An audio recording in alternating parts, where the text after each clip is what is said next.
शुरुआती दौर में काफ़ी प्रॉब्लम आई क्योंकि मेरे पास वोकेबलरी, सेंटेंस फॉर्मेशन और कॉन्फिडेंस की कमी थी। ये इंसिडेंट सर 2020 में है, जब मेरे माताजी कैंसर पेशेंट थीं और वो गुजर गईं। अचानक पता चला, उस समय मुझे लगा कि पूरी दुनिया ख़त्म हो गई। तो वेबसाइट्स हैं, उनको फॉलो किया। इस तरह से मैं तैयारी कर पाता था और जीएस के लिए पढ़ता था मैगजीन्स वगैरह ऑनलाइन। स्पेक्ट्रम है और ये मेरे गोल्स रहते थे जो कि मैं पेज पे लिख करके और अपनी वॉल पे रखता था। जैसे जैसे टाइम पास होते थे वैसे कट करता था। इसमें कुछ कोड वर्ड और कुछ फ्लो चार्ट का इस्तेमाल किया था जो याद करने के लिए। और इस तरह से हमने इंग्लिश लैंग्वेज में ट्रांसलेट किया था ओपी गौबा और एंड्रू हैवर्ट का बुक फॉलो करके। Everyone, welcome to student. सो मैं हूं अभी पटना में और मैं पटना कॉलेज के पास एनी बेसेंट रोड के पास हूं। और आज हमारे साथ सर है कुणाल सर, जिन्होंने अभी हाल ही में जो बिहार पीसीएस का रिजल्ट आया था उसमें 538 रैंक के साथ सप्लाई इंस्पेक्टर के पद पर चयनित हुए। इसके अलावा सर ने एसएससी सीजीएल क्लियर कर रखा है और बहुत सारे वनडे एग्जाम्स को भी क्लियर कर रखा है और कुछ में फेल भी हुए। तो आज उनकी स्ट्रैटेजी जानेंगे कि उनकी स्ट्रैटेजी किस तरीके से रही। और आज मैं मैंने अभी तक आपको दिल्ली के रूम से दिखाए थे, आज मैं पटना का भी रूम दिखाऊंगा किस तरीके से यहाँ पर रहकर सर ने प्रिपरेशन की थी, उनकी स्ट्रैटेजी क्या रही, क्या टाइम टेबल रहा और क्या मोटिवेशन रहा। इन सब के बाद हम इस वीडियो में करेंगे। अभी तक आपने चैनल को सब्सक्राइब नहीं किया तो चैनल को सब्सक्राइब कर लीजिए, इस वीडियो को लाइक करें। आपके जो भी क्वेरीज होते हैं आप हमें इंस्टाग्राम एंड फेसबुक पर मैसेज कर सकते हैं। हेलो फ्रेंड्स, मेरा नाम किशोर कुणाल है और मैं सप्लाई इंस्पेक्टर के पद पे चयनित हुआ हूँ इस बार बीपीएससी में। मैं अपना रूम का आपको परिचय देना चाहूँगा। अगर मेरा रूम में देखें तो ये सबसे पहले वर्ल्ड मैप है, जिसमें कि मैं वर्ल्ड के लिए ज्योग्राफी में और अदर के लिए देखता था और जो समाचार पत्रों में आते थे उनके थ्रू। ये लक्ष्मीकांत है पॉलिटी के लिए, ये इन्वायरमेंट है शंकर आईएएस का, ये एनसीईआरटीज हैं, वो स्पेक्ट्रम है और ये मेरे गोल्स रहते थे जो कि मैं पेज पे लिख करके और अपनी वॉल पे रखता था। जैसे जैसे टाइम पास होते थे वैसे कट करता था। ये यूपीएससी प्रीलिम्स के लिए था।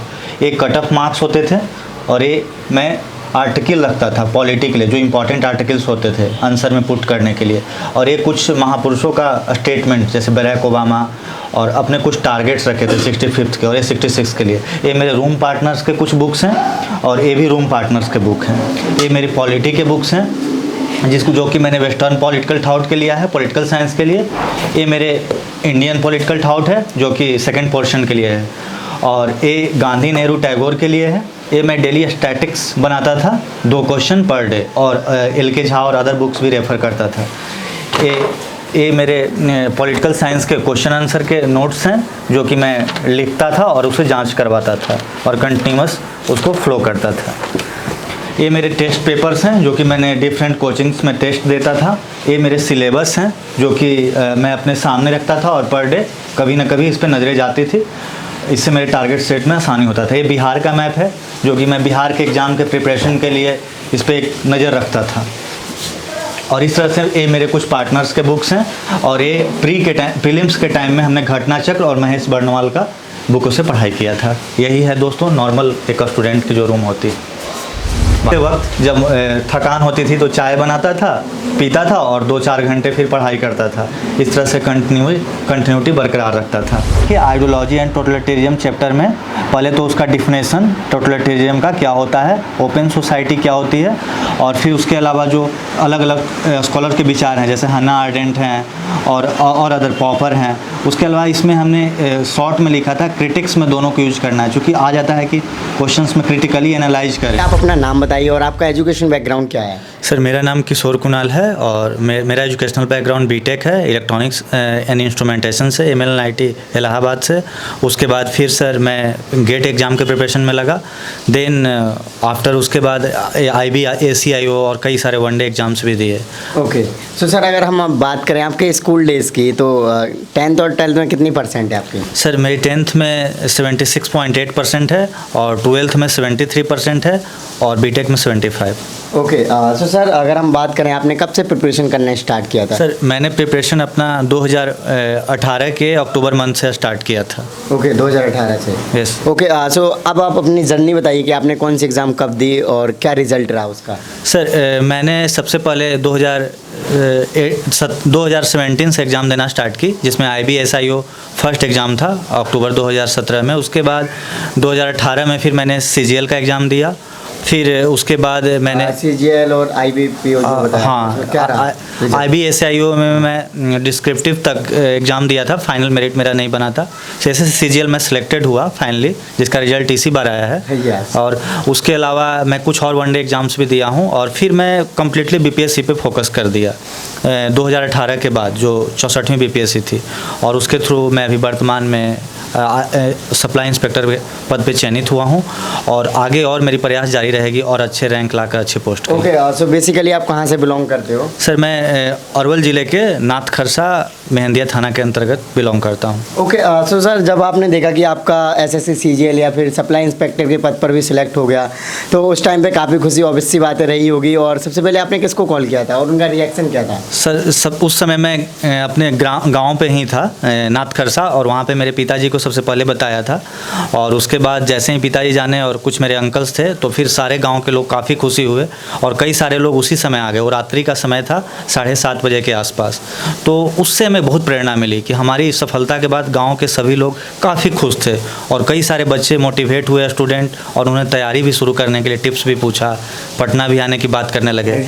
तो इससे सबके अंदर एक कॉन्फिडेंस आया कि एक समान परिवार का लड़का कर सकता है, तो मैं क्यों नहीं। ओके, सो सर मोटिवेशन कहाँ से आया? जब स्कूल टाइम में होते हैं, जब छोटे बच्चे होते हैं तो सोचते हैं हम बड़े होकर ये बनेंगे, तो वहाँ से था, या फिर जब समझ आई तब से सोचा कि किस एग्ज़ाम की प्रिपरेशन करें? सर मेरी एक बचपन से ही ड्रीम थी, क्योंकि मैंने ग्रामीण परिवेश में रहा और वहाँ पे लोगों को बहुत संघर्ष करते देखा।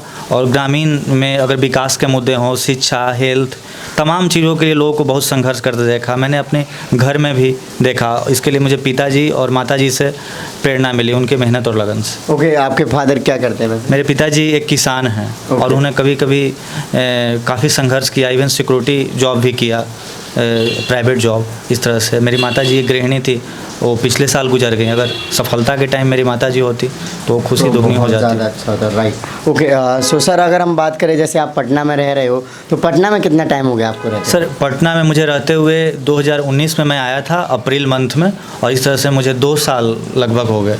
ओके, सो सर अगर हम बात करें अभी, जैसे आपका SSC CGL भी हो रखा है और BPSC भी हो गया, तो CGL ऑब्वियस सी बात है आप क्विट करोगे, या फिर BPSC? सर CGL को क्विट करेंगे जी, क्योंकि वो 250 पे ग्रेड है और ये ज़्यादा है। ओके, तो इसलिए तो सर अगर हम बात करें अभी, क्या और संघर्ष जारी है किसी एग्ज़ाम के लिए, या फिर इसी में अच्छा रैंक लाना है, या फिर UPSC के लिए? सर मेरा संघर्ष BPSC के लिए जारी रहेगा। अभी 66 मेंस है मेरा, इसको दे दूंगा।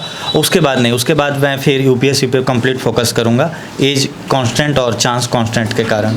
ओके, सो सर अगर हम बात करें, मान के चलो आप बता रहे हो कि और प्रिपरेशन करोगे, तो क्या स्टेट PCS और UPSC सेम है या फिर ज़्यादा?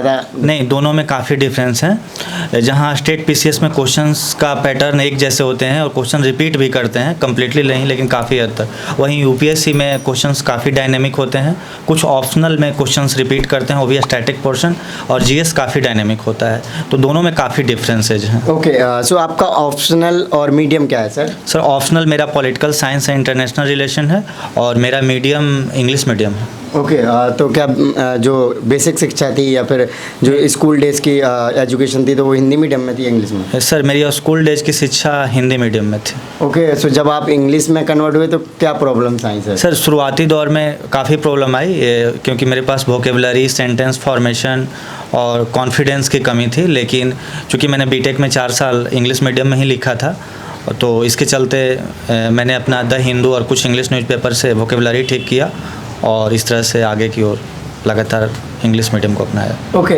सो अगर हम बात करें, जैसे कि पटना शहर जो है वो BPSC के लिए कितना अच्छा इन्वायरमेंट प्रोवाइड करा सकता है आपके अकॉर्डिंग? सर मेरे अकॉर्डिंग पटना BPSC के लिए बेस्ट जगह है, और यहाँ पे काफ़ी अच्छा माहौल है, इन्वायरमेंट है। और UPSC की भी बात करें नहीं, UPSC के लिए मैं नहीं कहूँगा, ऐसे तो सफलता स्टूडेंट पे भी डिपेंड करता है, राइट, लेकिन भी प्रिपरेशन हो सकती है। बिल्कुल, लेकिन UPSC के लिए दिल्ली ज़्यादा बेटर है मेरे अकॉर्डिंग, मेरा परसेप्शन। ओके, सो अगर हम आपकी एवरेज देखें तो आप दिन में कितने घंटे पढ़ते थे, और अपना शेड्यूल भी बताइए कि आप मॉर्निंग में क्या कितने बजे का शेड्यूल बनाते थे? सर मैं लगभग 7 घंटे की पढ़ाई डेली करता था। मॉर्निंग में मैं 8 बजे से लेकर 10 बजे तक 2 घंटे, उसके बाद फिर मैं 2 बजे से लेकर के 5 बजे तक 3 घंटे। और क्या पढ़ते थे इसमें? सर सुबह मेरा सबसे पहला टारगेट रहता था स्टैटिक्स के 2 सवाल डेली करना, और कुछ अच्छे सवाल जिसको मैंने टिक करके रखा होता था उनको कभी कभी रिवाइज कर लेता था।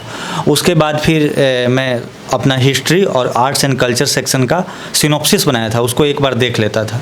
फिर अगर 2 बजे वाला रूटीन से 5 बजे के बीच बात करें तो पेपर 2 को फॉलो करता था, और रात्रि को अगर देखें तो मैं ऑप्शनल को कंप्लीट करता था, रिवाइज करता था, और सैटरडे और संडे को मैं आंसर राइटिंग करता था डिफरेंट कोचिंग संस्थान में टेस्ट सीरीज के थ्रू। ओके, सो आपकी स्ट्रेटजी क्या बनाई थी प्रिपरेशन के लिए, क्योंकि आपने वनडे एग्ज़ाम भी दिया, SSC CGL भी दिया सॉरी, और उसके अलावा BPSC और स्टेट पीसीएस भी आप दे रहे हो, और उसके अलावा UPSC भी दे रहे हो, तो क्या डिफरेंट और कैसे स्ट्रेटजी बनाते? सर शुरुआती डेज में मैंने वनडेज एग्ज़ाम दिया, लेकिन 2019 से मैंने कम्प्लीटली फोकस शिफ्ट किया BPSC पे। तो मैंने BPSC के जब 2019 से प्रिपरेशन किया तो वनडे एग्ज़ाम देना छोड़ दिया। शुरुआती डेज में मेरा जब वनडे एग्ज़ाम के करते थे तो मैथ रीजनिंग मेरा अच्छा था, इंग्लिश और GS पे फोकस ज़्यादा रखता था, और अगर BPSC के दौरान देखा जाए तो मैंने लेखन शैली और ऑप्शनल पे ज़्यादा फोकस किया, और अगर आगे को देखा जाए तो मेरा मेन आंसर का स्ट्रक्चर पे और आंसर राइटिंग पे फोकस करना है। ओके, सो अगर इधर बात करें तो फ्रेंड सर्कल कितना हेल्पफुल रहता है इधर के माहौल के अकॉर्डिंग देखें तो? सर मेरे अकॉर्डिंग तो काफ़ी मददगार रहता है क्योंकि फ्रेंड सर्कल से हमें मदद मिली। कई बार ऐसा होता था कि मुझे पढ़ने में मन नहीं लगता था, लेकिन दोस्तों को देख करके भी मन करता था कि नहीं पढ़ाई करनी चाहिए। कई बार हम लोग साथ में भी, हमारे रूम पार्टनर पवन जी भी हैं, इनके थ्रू स्टैटिक्स बनाया, ऑप्शनल में डिस्कशन किया, तो काफ़ी मदद मिला इससे सर हमें।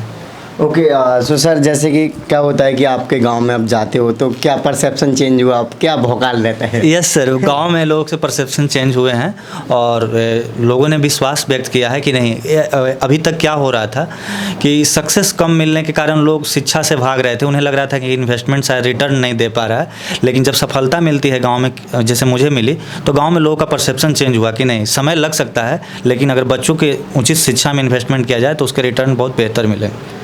ओके, सो सर अगर हम बात करें जो नए स्टूडेंट्स हैं आपकी तरह प्रिपरेशन करना चाहते हैं तो उनके लिए आप सजेशन दीजिए सर। मैं उनके लिए यही कहना चाहूँगा सर, नए स्टूडेंट के लिए, कि पहले अपना गोल सेट करें और उसके अकॉर्डिंग उस काम में लग जाएं। मेरे साथ एक क्या दिक्कत हुई कि मैं काफ़ी घूम करके मैं आया हूँ, इंजीनियरिंग, फिर वनडे एग्ज़ाम्स, फिर इसमें प्राइवेट फर्म में भी जॉब किया। इसके बजाय हमें अगर गोल शुरू से ही क्लियर हो तो कम समय में और यंग एज में, ज़्यादा कम एज में बना जा सकता है, और वहाँ पे फिर प्रमोशन और आगे बढ़ने के चांसेस बहुत ज़्यादा होते हैं। ओके, सो सर ऐसा कोई इंसिडेंट हो जो आप शेयर करना चाहते हो जिस समय आप काफ़ी टूट गए हो, क्या कोई प्रॉब्लम्स आई हो?